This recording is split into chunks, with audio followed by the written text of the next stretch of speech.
ಈ ಪ್ಯಾಟ್ರನ್ನು ಯಾವ ಥರ ಮೆಜರ್ಮೆಂಟ್ ತಗೋಬೇಕಂತ ನಾನು ಟೇಪ್ ಅಳತೆಯಲ್ಲಿ ತೋರಿಸ್ತೀನಿ ನೋಡಿರಿ.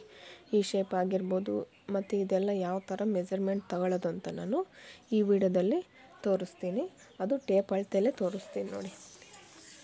ಆಲ್ಮೋಸ್ಟ್ ಬ್ಲೌಸ್ ಸ್ಟಿಚ್ ಮಾಡೋರಿಗೆ ಈಸಿ ಆಗುತ್ತೆ, ಬಟ್ ಬ್ಲೌಸ್ ಸ್ಟಿಚ್ ಮಾಡಲ್ಲ, ಬರೀ ವರ್ಕ್ ಮಾಡ್ತೀವಿ ಅನ್ನೋರಿಗೆ ಸ್ವಲ್ಪ ರಿಸ್ಕ್ ಆಗ್ಬೋದು. ಅಂಥವ್ರಿಗೆ ಯಾವ ಥರ ಅಂತ ನಾನು ಈ ವಿಡಿಯೋದಲ್ಲಿ ತೋರಿಸ್ತೀನಿ ನೋಡಿ. ಫಸ್ಟು ಮೇಲ್ಗಡೆದು ಮೆಜರ್ಮೆಂಟು ಇದು 7 ಇಂಚಿದೆ, ಸೆಂಟ್ರು 3. ಫಸ್ಟು ನಾವು ಯಾವುದೇ ಒಂದು ಅಳತೆ ತಗೋಬೇಕಾದ್ರೆ ಲೆಂತ್ ಎಷ್ಟು ಬೇಕು ಅಂತ ಚೆಕ್ ಮಾಡಿಬಿಡಿ. ಇವ್ರದ್ದು ಬ್ಯಾಕ್ ರೌಂಡ್ ಶೇಪಿಗೆ ನಾವು 10 ಸೆಂಟಿಮೀಟ್ರ್ ಇಡ್ತೀವಿ ಅಂದರೆ ಅದೇ ಮೆಜರ್ಮೆಂಟಲ್ಲಿ ಇಲ್ಲಿಂದ ಇಲ್ಲಿಗೆ ಯಾವುದೇ ಡಿಸೈನ್ ಆಗಲಿ ಇದೇ ಲೆಂತಲ್ಲೇ ಇಡಬೇಕಾಗುತ್ತೆ. ಜಾಸ್ತಿ ಇಟ್ಟರೆ ಏನಾಗುತ್ತೆ, ಡೀಪ್ ಜಾಸ್ತಿ ಆಗುತ್ತೆ. ಅದಕ್ಕೋಸ್ಕರ ನಾವೇನು ಮಾಡಬೇಕು, ಈ ಉದ್ದ ಎಷ್ಟು ಬರುತ್ತೋ ಅದೇ ಮೆಜರ್ಮೆಂಟ್ ಅಳತೆಯಲ್ಲಿ ನಾನು ಈ ಡಿಸೈನ್ನ ತೊಗೊಂಡಿದ್ದೀನಿ.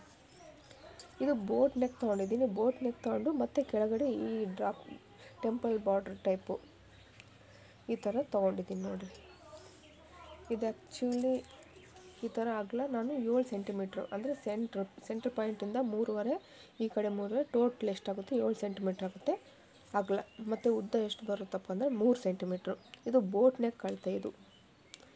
ಇದೇನೆಂದರೆ ಸೆಂಟ್ರಿಂದ ಈ ಕಡೆ 3.5 ಈ ಕಡೆ 3.5 ಅಗಲ, ಉದ್ದ 3 ಸೆಂಟಿಮೀಟ್ರ್ ತೊಗೊಂಡಿದ್ದೀನಿ. ಈಗ ಟೋಟ್ಲ್ 10ರಲ್ಲಿ 3 ಹೋದರೆ ಇನ್ನೆಷ್ಟು ಉಳಿಯುತ್ತೆ, 7 ಉಳಿಯುತ್ತೆ. ಈ ಕೆಳಗಡೆ ಈ ಡಿಸೈನ್ಗೆ ನಾನು 7 ಸೆಂಟಿಮೀಟ್ರ್ ತೊಗೊಂಡಿದ್ದೀನಿ. ಈ ಡಿಸೈನ್ಗೆ 7 ಸೆಂಟಿಮೀಟ್ರ್ ತೊಗೊಂಡಿದ್ದೀನಿ ಅಂದರೆ ಮತ್ತು ಇಲ್ಲೊಂದು ಮೂಲೆ ಬರುತ್ತಲ್ವ, ಈ ಮೂಲೆಗೆ ಎಷ್ಟು ಲೆಂತ್ ತೊಗೊಂಡಿದ್ದೀನಿ ಮತ್ತು ಎಷ್ಟು ವಿಡ್ತ್ ತೊಗೊಂಡಿದ್ದೀನಿ ಅಂತ ಹೇಳ್ತೀನಿ ನೋಡಿ. ಇಲ್ಲಿಂದ ಇಲ್ಲಿಗೆ ನಾನು 2.5 ಸೆಂಟಿಮೀಟ್ರ್ ತೊಗೊಂಡಿದ್ದೀನಿ. ಮತ್ತು ಇಲ್ಲಿ ನೋಡಿ, ಇಲ್ಲಿಂದ ಇಲ್ಲಿಗೆ 2.5 ಬರುತ್ತೆ. ಮತ್ತು ಉದ್ದ 2.5 ಆದರೆ ಅಗಲ ಎಷ್ಟು ಬರುತ್ತೆ ಅಂತ ನೋಡೋಣ. ಅಗಲ 5 ಸೆಂಟಿಮೀಟ್ರು ಅಂದರೆ ಸೆಂಟ್ರ್ ಪಾಯಿಂಟಿಂದ ಲೆಫ್ಟ್ ಟು ರೈಟು 2.5 ತೊಗೊಂಡಿದ್ದೀನಿ. ಮತ್ತು ಇಲ್ಲಿಂದ ಕೆಳಗಡೆಗೆ 4.5 ಸೆಂಟಿಮೀಟ್ರ್ ಬರುತ್ತೆ. ಒಂದು 1 or 2 ಪಾಯಿಂಟು ವೇರಿಯೇಷನಲ್ಲಿ ಬರ್ಬೋದು, ಏನು ತೊಂದರೆ ಆಗೋಲ್ಲ. ಬಟ್ ಕರೆಕ್ಟಾಗಿ ಅಂದರೆ ಮಾರ್ಕ್ ಮಾಡ್ಬೇಕಾದ್ರೆ ಸ್ವಲ್ಪ ಆದರೂ ವೇರಿಯೇಷನ್ ಆಗುತ್ತೆ. ಮತ್ತು ಮೇಲ್ಗಡೆ ಕಚ್ಚಲ್ಲೂ ಹೋಗ್ತಿರುತ್ತೆ, ಹಾಗಾಗಿ ಸ್ವಲ್ಪ 1 ಪಾಯಿಂಟ್ ಸಮಥಿಂಗ್ ವೇರಿಯೇಷನ್ ಬರುತ್ತೆ, ಏನು ತೊಂದರೆ ಆಗೋದಿಲ್ಲ. ಇಲ್ಲಿ ನೋಡಿ, ಇಲ್ಲಿಂದ ಇಲ್ಲಿವರೆಗೆ 2.5, ಈ ಕಡೆ 5, ಇಲ್ಲಿ ಸೆಂಟ್ರ್ ಪಾಯಿಂಟಿಂದ ಅಗಲ ಈ ಕಡೆ 2.5 ಈ ಕಡೆ 2.5 ಟೋಟ್ಲು 5 ಸೆಂಟಿಮೀಟ್ರ್ ಬರುತ್ತೆ. ಮತ್ತು ಇಲ್ಲಿಂದ ಇಲ್ಲಿಗೆ ನಾವು 4.5 ಸೆಂಟಿಮೀಟ್ರ್ ಬರುತ್ತೆ ನೋಡಿ. ಮತ್ತು ಇದು ಅಗಲ 8 ಸೆಂಟಿಮೀಟ್ರ್ ಬರುತ್ತೆ. ಈ ಸೆಂಟ್ರ್ ಪಾಯಿಂಟಿಂದ ಈ ಕಡೆ 4 ಸೆಂಟಿಮೀಟ್ರು, ಈ ಕಡೆ 4 ಸೆಂಟಿಮೀಟ್ರು. ಈ ಡಿಸೈನ್ನ ನಾವು ಇಲ್ಲಿ ಕರೆಕ್ಟಾಗಿ ಸೆಂಟ್ರಿಂದ ಮಾರ್ಕ್ ಮಾಡಿಕೊಂಡು ಒಂಥರ ಪೆನ್ಸಿಲಲ್ಲಿ ಈ ಥರ ಉಬ್ಬು ಬಂದು ಈ ಥರ ಡೌನು ಲೀಫ್ ಶೇಪ್ ಬರುತ್ತೆ ನೋಡಿ, ಎಲೆ ಡಿಸೈನ್ ಬರುತ್ತಲ್ವ ಆ ಥರ ಈ ಥರ ಮಾರ್ಕ್ ಮಾಡಬೇಕಾಗುತ್ತೆ. ಮತ್ತು ಇದನ್ನ ಕೆಳಗಡೆದು ಸ್ವಲ್ಪ ಡೂಮ್ ಶೇಪ್ ಬಂದಿದೆ. ಈ ಥರ ಮೇಲ್ಗಡೆಯಿಂದ ಒಂದು 3 ಪಾಯಿಂಟು ಈ ಟೇಪಲ್ಲಿ 3 ಪಾಯಿಂಟ್ ನೋಡಿ. ಇದು 8 ಸೆಂಟಿಮೀಟ್ರ್ ಬರುತ್ತೆ ಅಂದರೆ ಮತ್ತೆ ಕೆಳಗಡೆ ನೋಡಿ, ಫುಲ್ ಕೆಳಗಡೆ 7.2 ಬಂದಿದೆ. 7.2 ಬಂದಿದೆ. ಇನ್ನು ಮಿಕ್ಕಿರೋದು 1 2 3 4 5 6 ಅಂದರೆ ಈ ಕಡೆ 3 ಈ ಕಡೆ 3 ಈ ಥರ ಈ ಸ್ಟ್ರೈಟಾಗಿ 7 ಸೆಂಟಿಮೀಟ್ರ್ ತೊಗೊಂಡು 7.2 ಸೆಂಟಿಮೀಟ್ರ್ ತೊಗೊಂಡು ಈ ಥರ 3 ಲೈನ್ಸ್ ಬರುತ್ತಲ್ಲ, 3 ಪಾಯಿಂಟ್ಸ್ ಈ ಟೇಪಲ್ಲಿ 1 2 3 ಈ ಥರ 3 ಪಾಯಿಂಟಿಗೆ ಈ 7.2 ಇಂದ 3 ಪಾಯಿಂಟಿಗೆ ಮಾರ್ಕ್ ಮಾಡ್ಕೊಂಡು ಅದನ್ನ ಇಲ್ಲಿಂದ ಒಂಚೂರು ಇಲ್ಲಿ ನೋಡಿ, ಇಲ್ಲಿಂದ ಒಂಚೂರು ಕರ್ವ್ ಆಗಿ ಹೇಳ್ಕೊಂತ ಇಲ್ಲಿ ಎಂಡ್ ಪಾಯಿಂಟ್ ಇದೆಯಲ್ಲ 2.5ಗೆ ಮಾರ್ಕ್ ಮಾಡಿದ್ವಲ್ವ, ಅದಕ್ಕೆ ನೀಟಾಗಿ ಹಿಂಗೆ ಉಬ್ಬಿ ಬಂದು ಇಲ್ಲಿಗೆ ಮಾರ್ಕ್ ಮಾಡಬೇಕಾಗುತ್ತೆ ನೋಡಿ. ಈ ಥರ ಪ್ಯಾಟ್ರನ್ ಹಾಕ್ಬೇಕಾಗುತ್ತೆ. ಇದು ಲೆಂತ್ ಎಷ್ಟು ಬರುತ್ತೋ ಅಷ್ಟು ಮಾರ್ಕ್ ಮಾಡಿಕೊಂಡು ಇದು ಬೋಟ್ ನೆಕ್ ಸ್ಟೆಪ್ ತಗೊಂಡು ಈ ಬೋಟ್ ನೆಕ್ಕಿಂದ ಈ ಥರ ಡಿಸೈನ್ ಮಾಡ್ಕೊಂಡು ಹಾಕ್ಬೇಕಾಗುತ್ತೆ ನೋಡಿ. ಈಸಿಯಾಗಿ ಹಾಕ್ಬೋದು. ಒಂದು ಸಲ ಹಾಕಿದರೆ ಒಂದು ಸಲ ಪೇಪರ್ ಕಟಿಂಗ್ ಮಾಡಿಕೊಂಡು ಹಾಕ್ಬೋದು. ಇದನ್ನ ಡೈರೆಕ್ಟಾಗಿ ಬರೋಲ್ಲ ಅಂದರೆ ನಾನು 1-2 ಲೈನು ಜರಿ ಥ್ರೆಡ್ ಹಾಕಿನಿ ಮತ್ತು 1-2 ಲೈನು ಮ್ಯಾಚಿಂಗ್ ಈ ಸ್ಯಾರಿ ಈ blouse opposite colour sari colour ಏನು ಬರುತ್ತೋ ಅದನ್ನ 2 ಲೈನ್ ಹಾಕಿದ್ದೀನಿ ನೋಡಿ. ತುಂಬ ಚೆನ್ನಾಗಿ ಬಂದಿದೆ. ಈಗ ನಾನು ಬೀಡ್ಸ್ ಹಾಕ್ತಾಯಿದ್ದೀನಿ, ಶುಗರ್ ಬೀಡ್ಸು ಔಟ್ಲೈನ್ಗೆ. ಈಗ ಯಾವ ಥರ ಹಾಕೋದಂತ ತೋರಿಸ್ತೀನಿ ನೋಡಿ.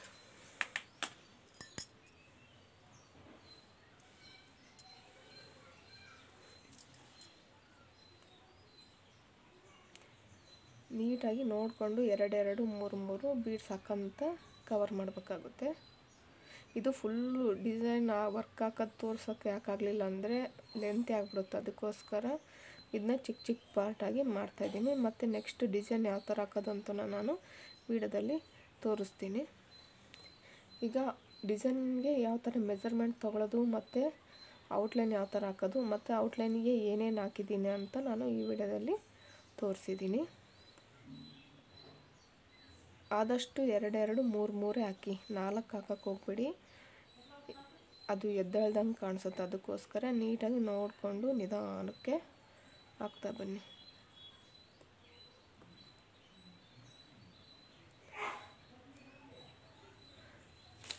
ಹಾಕಿದ್ಮೇಲೆ ಸ್ವಲ್ಪ ಇದನ್ನ ಥ್ರೆಡ್ ಇರುತ್ತಲ್ವ, ಇದನ್ನ ಸ್ವಲ್ಪ ಜಾಸ್ತಿ ಎಳೀರಿ. ಒಂಚೂರು ಬಿಟ್ಟರೆ ಏನಾಗುತ್ತೆ, ನಮ್ಮ ಕಾಲಿಗೋ ಇನ್ನೂ ಕೆಳಗಡೆ ಏನೋ ತಗಲಿ ಆದರೆ ಹೋಗ್ಬಿಡುತ್ತೆ. ಇದು ಯಾವ ಥರ ಲೋಡಿಂಗ್ ಮಾಡೋದು ನೋಡಿ, ಈಸಿಯಾಗಿ ಲೋಡ್ ಮಾಡ್ಬೋದು ಬೀಡ್ಸ್ನ, ಶುಗರ್ ಬೀಡ್ಸ್ನ ನೋಡಿ. ಸಾರಿ, ಮಿಸ್ಸಾಗಿ ಬಿದ್ದುಬಿಡ್ತಾಯಿಲ್ಲ ಅಂತ.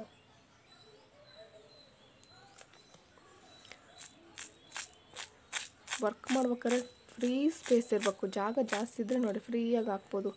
ಜಾಗ ಇಲ್ಲಪ್ಪ ಅಂದರೆ ಭಾಳ ರಿಸ್ಕ್ ಆಗಿಬಿಡುತ್ತೆ. ಆ ಕಡೆ ಈ ಕಡೆ ತಗಲ್ತಾ ಇರುತ್ತಾ, ಆ ತಗಲ್ಬೇಕಾದ್ರೆ ಕೈ ಕಾಲಿಗೆ ಇವು ಹೋಗ್ಬಿಡೋದು ಜಾಸ್ತಿ. ಎಲ್ಲ ನೋಡಿ ಈ ಥರ ಲೋಡ್ ಮಾಡಿಕೊಂಡು ಇದಕ್ಕೆ ವರ್ಕ್ ಮಾಡೋಣ.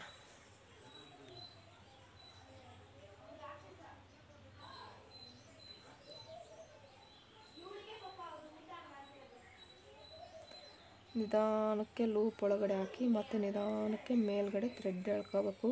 ಬೀಡ್ಸ್ ಹಾಕ್ಬೇಕಾದ್ರೆ ಹುಷಾರಾಗಿ ಹಾಕ್ಕೊಳ್ಳಿ. ಸ್ಟಾರ್ಟ್ ಅಂದರೆ ಬಿಗಿನಿಯರ್ಸಿಗೆ ನಾನು ಹೇಳ್ತಿರೋದು. ಈ ಎಳ್ಕೋಬೇಕಾದ್ರೆ ಇದು ಜಿಗ್ಜಾಗೋ ಇರೋ ಜಾರ್ ಬಿಡುತ್ತೆ. ಅದಕ್ಕೋಸ್ಕರ ಕೆಳಗಡೆ ಟೈಟಾಗಿ ಇಟ್ಕೊಂಡು ಹಾಕಿ.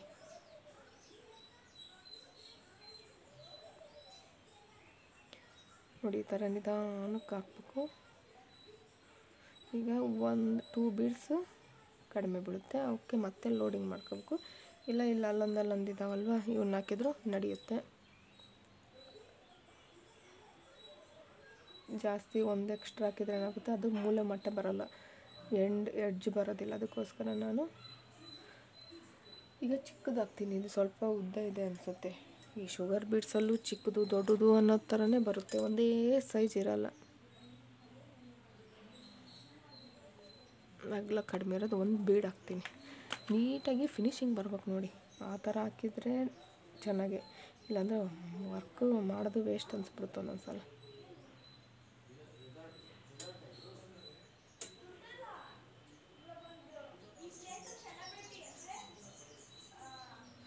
ನೋಡಿರಿ ನೀಟಾಗಿ ಮೂಲೆ ಮಟ್ಟ ಬಂತು. ಈಗ ಎಂಡ್ ಲಾಕ್ ಮಾಡ್ತಾಯಿದ್ದೀನಿ.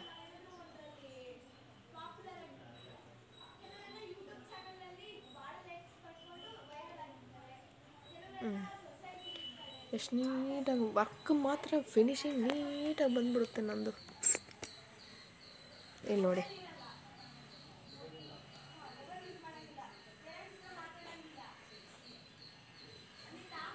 ಎಷ್ಟು ನೀಟಾಗಿ ಬಂದಿದೆ.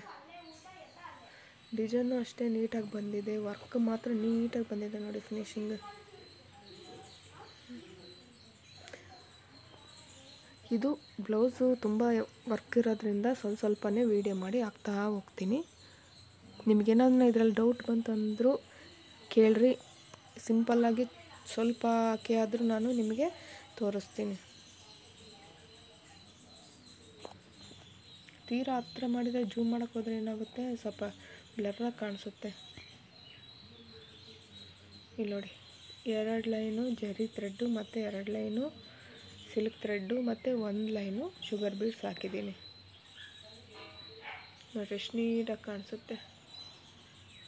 ವರ್ಕ್ ಮಾತ್ರ ತುಂಬ ಚೆನ್ನಾಗಿ ಬಂದಿದೆ. ಫಿನಿಶಿಂಗ್ ಅಷ್ಟೇ ನೀಟಾಗಿ ಬರುತ್ತೆ. ಸ್ವಲ್ಪ ಸ್ಲೋ ಆಗ್ತೀನಿ ಅಷ್ಟೇ, ಯಾಕಂದರೆ ಸ್ಟಾರ್ಟಿಂಗ್ ಅಲ್ವಾ, ಅಷ್ಟೊಂದು ವರ್ಕ್ ಫಾಸ್ಟ್ ಆಗ್ತಿಲ್ಲ. ಬಟ್ ಫಿನಿಶಿಂಗ್ ಮಾತ್ರ ನೀಟಾಗಿ ಬರುತ್ತೆ. ಇದೇನೋ ನಿಮ್ಗೆ ಅರ್ಥ ಆಗಿದ್ದರೆ ಇಲ್ಲ ಅರ್ಥ ಆಗಿಲ್ಲ ಅಂದರೆ ಕಾಮೆಂಟ್ ಮಾಡಿ. Please vote for me. Thank you.